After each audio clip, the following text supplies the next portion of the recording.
Hello बच्चों, आपका ये अगला हेडिंग है केशिकात।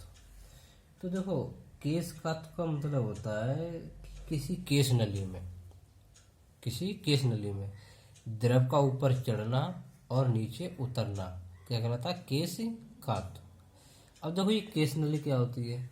तो केश नली का मतलब होता है ऐसी नली जिसका व्यास उसकी लंबाई की तुलना में बहुत ज़्यादा कम हो, वो कहलाएगी केश नली। जैसे हमारे बाल होते हैं तो इतनी पतली, हमारे जो बाल हैं उतनी पतली जो नली होगी वो कहलाएगी केश नली। केश नली। तो उस नली को अगर हम किसी पानी में डुबोएं तो द्रव ऊपर चढ़ने लगता है बाहर की तुलना में। देखो, इसका एग्जाम्पल ऐसे समझ सकते हो आप लोग। जैसे कोई तौलिया है तो आप अगर उसको आधा बाल्टी में डुबो दें तो वो कुछ देर बाद पूरा तौलिया पानी में डूब जाता है या फिर पूरा भीग जाएगा पानी से। दूसरा एग्जाम्पल आपने देखा होगा, जैसे लैंप होता है तो लैंप में बाती तेल में डूबी हुई रहती है और धीरे धीरे तेल ऊपर चढ़ता रहता है। तो ये सब किस वजह से हो रहा है? केशिकात की वजह से। तो केशिकात का मतलब होता है कि किसी केश नली में द्रव का ऊपर चढ़ना और नीचे उतरना क्या कहलाएगा? केशिकात। अब देखो, ये जो केशिकात है ये होता किस वजह से है, ठीक है, ये हम देखेंगे अब। तो केशिकात की परिभाषा लिख देंगे। किसी केश नली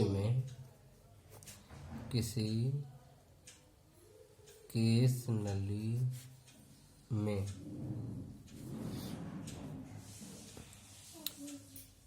द्रव का ऊपर चढ़ना व नीचे उतरना केशिकात कहलाता है।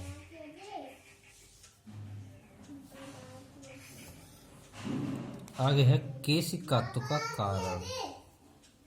केशिकात का कारण देखो, जैसे यहाँ पर एक केश नली बना रहा हूं मैं, ये इस तरीके से केश नली बनेगी। अब इसको हमने किसी द्रव में डुबो दिया है, ये द्रव है इस तरीके से। अब होता क्या है, जो द्रव होता है वो दीवारों पे इस तरीके से चिपक जाता है, ऊपर की ओर इस तरीके से चिपक जाता है इस तरीके से। तो यहाँ पर ये जो पृष्ठ है ऊपर से अगर हम देखेंगे तो कैसा दिखाई देगा? ये अवतल पृष्ठ दिखाई देता है। ऊपर से देखेंगे इस तरीके से अवतल दिखाई दे रहा है और इधर से देखेंगे तो ये हमें दिखाई दे रहा है उत्तल।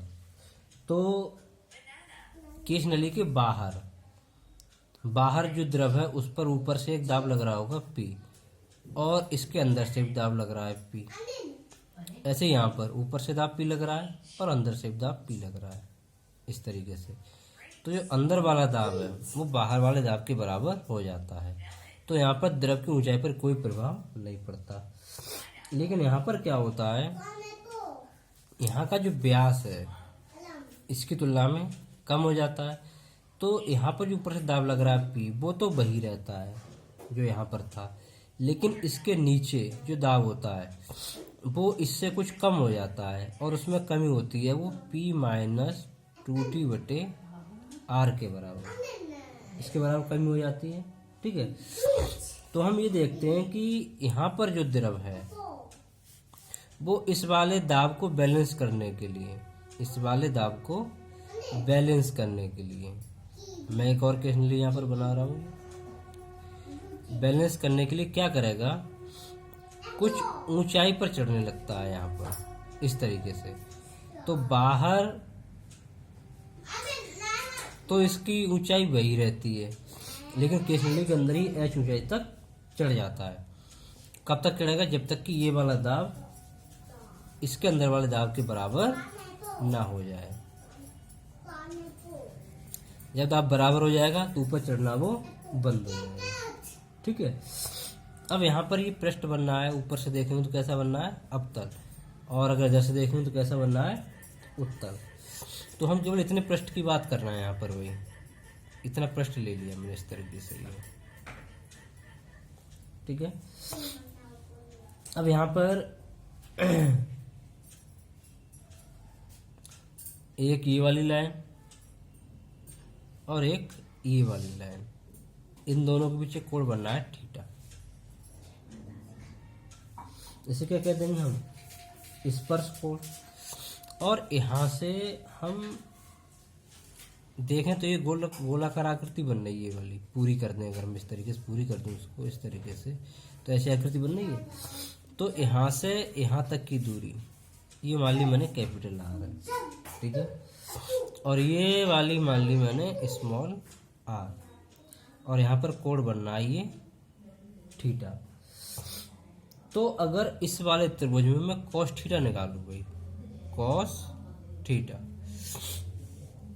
तो देखो कॉस थीटा क्या होता है, आधार बटे कर्ण। तो देखो इसका ये तो हो जाएगा आधार, ठीक है, और ये हो जाएगा इसका कर्ण। तो कॉस थीटा बराबर हो जाएगा स्मॉल आर बटे कैपिटल आर। तो यहाँ पर जो स्मॉल आर है वो तो हो जाएगी केश नली की त्रिज्या, केश नली की त्रिज्या, और आर क्या हो जाएगी, इस वक्र पृष्ठ की त्रिज्या। ठीक है। अब हम देखेंगे इसका फार्मूला क्या निकल के आता है। ये चित्र देखना है आप लोगों के लिए, इसके आधार पर फार्मूला हम बनाएंगे। ठीक है।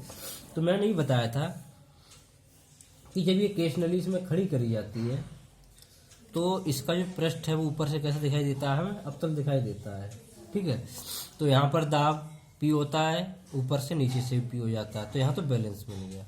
लेकिन यहाँ पर दाब ये कम हो जाता है, तो उस दाब को पूरा करने के लिए यहाँ से द्रव ऊपर की ओर चढ़ना शुरू कर देता है, और जब ये एच ऊंचाई तक पहुँच जाता है तो इसका चढ़ना बंद हो जाता है।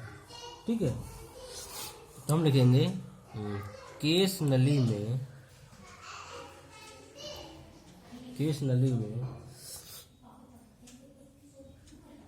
जल का चढ़ना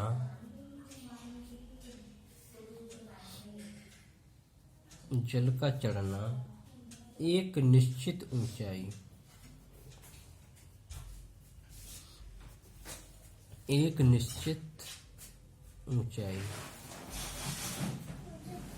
एच पर जाकर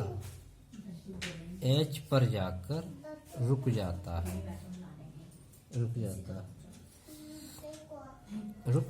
है। इस स्थिति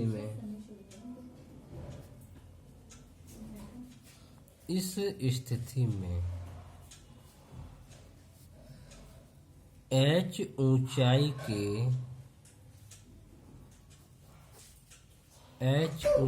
के जल स्तंभ का दाब किसके बराबर हो जाएगा, 2T बटे आर के बराबर हो जाता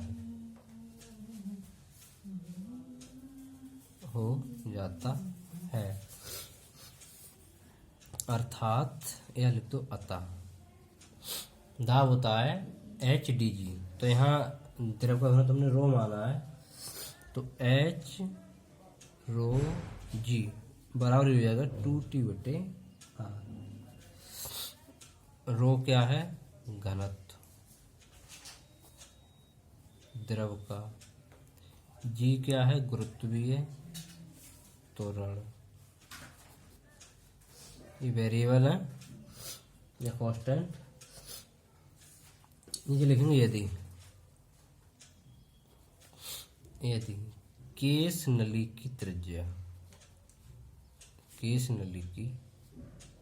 त्रिज्या स्मॉल आर हो तब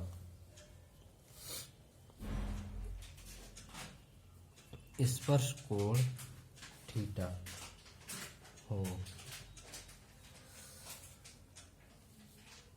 तो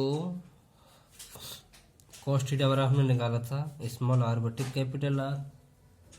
तो यहाँ से कैपिटल आर बराबर क्या हो जाएगा, स्मॉल आर बटे cos थीटा, ये हो जाएगा। हम क्या करते हैं, आर का मान यहाँ लगा देते हैं, ठीक है। तो लिख देंगे एच रो जी बराबर 2t बटे आर का मान है स्मॉल आर बटे cos थीटा। cos थीटा ऊपर चला जाएगा तो एच रो जी बराबर हो जाएगा 2t cos थीटा बटे आर। और यहाँ से अगर मैं h बराबर निकालूं तो h बराबर हो जाएगा 2t cos थीटा बटे आर रो जी। तो ये फार्मूला आ गया जल स्तंभ की ऊंचाई का।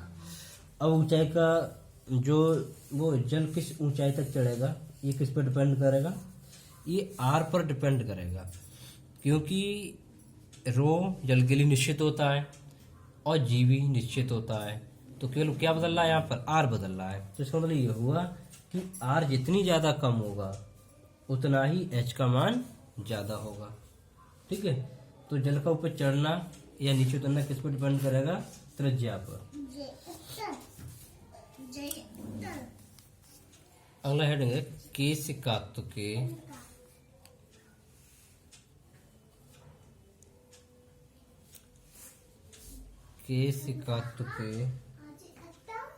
कुछ व्यवहारिक उदाहरण। देखो भाई, ऐसा नहीं है कि आर का मान हम कितना ही कम कर दें, या फिर ऐसे मान लीजिए आप, जैसे ये केस नली यहाँ पर है, ठीक है। तो ऐसा कभी नहीं हो सकता कि अगर इस केस नली में जल यहाँ तक चढ़ गया है, ठीक है, और हम केस नली को आधा काट दें यहाँ से, तो ऐसा नहीं हो सकता कि ये जल यहाँ तक चढ़ रहा था वो यहाँ से निकलना शुरू कर देगा। ऐसा नहीं होगा, ठीक है। ऐसा इसलिए नहीं होगा क्योंकि उसकी एच कम हो गई तो उसी अनुपात त्रिज्या बढ़ जाएगी, तो इसलिए जल ऐसे बाहर नहीं निकलेगा, ठीक है। बल्कि वो पहले यहाँ तक था, वो हो सकता है यहाँ तक हो जाए, ठीक है। इसके फिर एग्जाम्पल है भाई।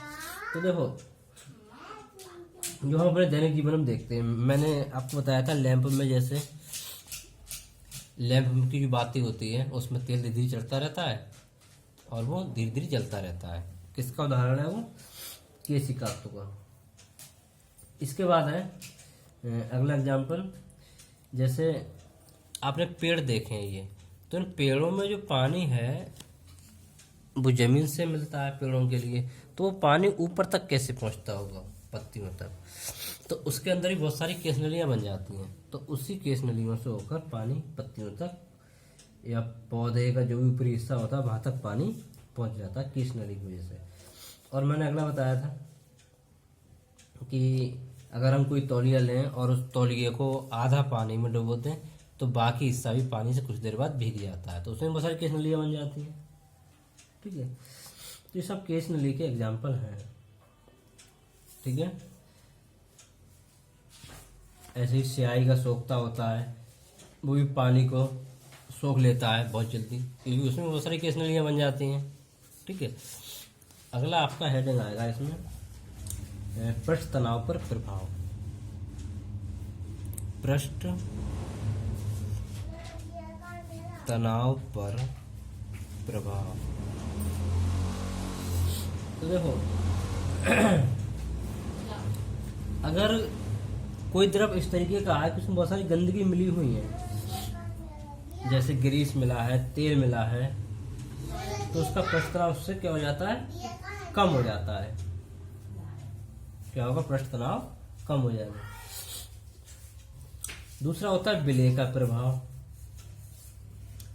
विलय का मतलब होता है कि हम उसमें कोई चीज घोल दें भाई, जैसे कोई ऐसी चीज घोली हमने जो कि उसमें बहुत ज्यादा घुलनशील है, तो उससे क्या होगा, पृष्ठ तनाव बढ़ जाएगा।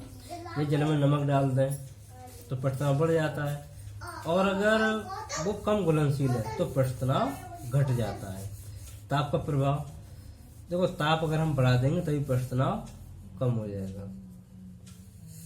तो 3 चीज ध्यान रखेंगे, एक तो संदूषण का क्या प्रभाव पड़ता है, और विलेय का क्या प्रभाव पड़ता है, और तीसरा है ताप का प्रभाव। तो ताप बढ़ाने में पृष्ठ तनाव कम हो जाएगा। आपने ध्यान दिया होगा कि अगर कपड़े ठंडे पानी से धुले जाएं तो वो कम साफ होते हैं, और अगर गर्म पानी से धुले जाएं तो वो ज़्यादा साफ हो जाते हैं। ठीक है, तो कुल मिला के कपड़े तब बढ़िया साफ होंगे जब पृष्ठ तनाव कम होगा। ठीक है, ओके।